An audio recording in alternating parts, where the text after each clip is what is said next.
Ndanzwa ngezvikomborero muri kuwapa. Ndanzwa kuti muri kukomborera vamwe kwese kugashira, vamwe vagashira zvikomborero zvavo. Ndipenyi koiniwo Ishe, Kuneni mandipfuura sei naIshe, ndipewo zvangu zvikomborero.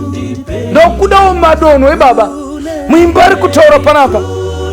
Ishe, ndiri kunzwa vanhu vachiita matestimoni. Taneta isu Gideoni akazvitaura, asangana nengirozi musango achipura zviyo, anonzi mhoro iwowe kurwa ane simba. Anoti ko zviripiko zvishamiso zvemadzitateguru edu? Ndiri kuviga mhunga kuti isatogwe nemamidianites. Kumuri kupi munoti ndine simba? Muimba ari kuti Ishe, musandipfuura, musandipfuure Baba, kunyange ndakashata sei, musandipfuure. Tenzi musazondisiyawo, mutsa wenyu ndipeiwo. This is a desperate prayer. Iri kunamatwa nemunhu ari kuda kupindira kwaMwari mukati muupenyu hwake. Kwanzi ndakanga ndiri muchitema, ndine urombo ini, moyo wangu wakabatwa nepasi.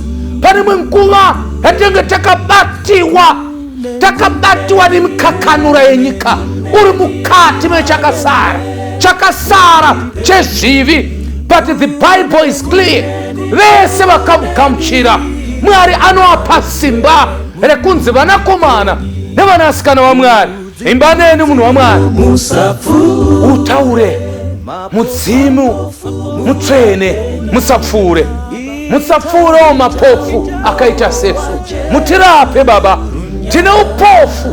Vamwe vedu tinoona asi kuchitema nokwatozikama ibofu anongowira.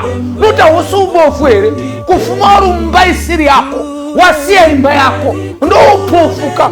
Saka imba nemurume uyu uti Ishe, itaiwo rwiyo rwaJesu ruve rwiyo rwangu.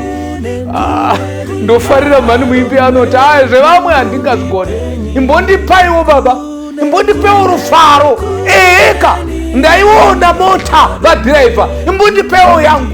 Ndaona vachatisa, ndodawo kumbochatisa.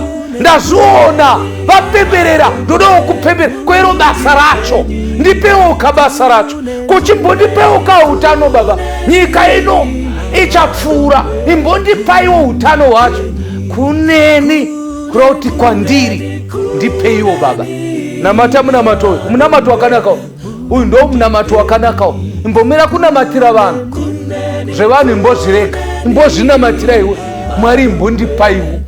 Aiwa ka haikuda kuti tiriwe matambudziko. Iwe nani imbonamata kuti imbondipaiwo Baba. Mukandipa zvakawandisa ndozoita benzi. Muchitirei benzi? Piwa.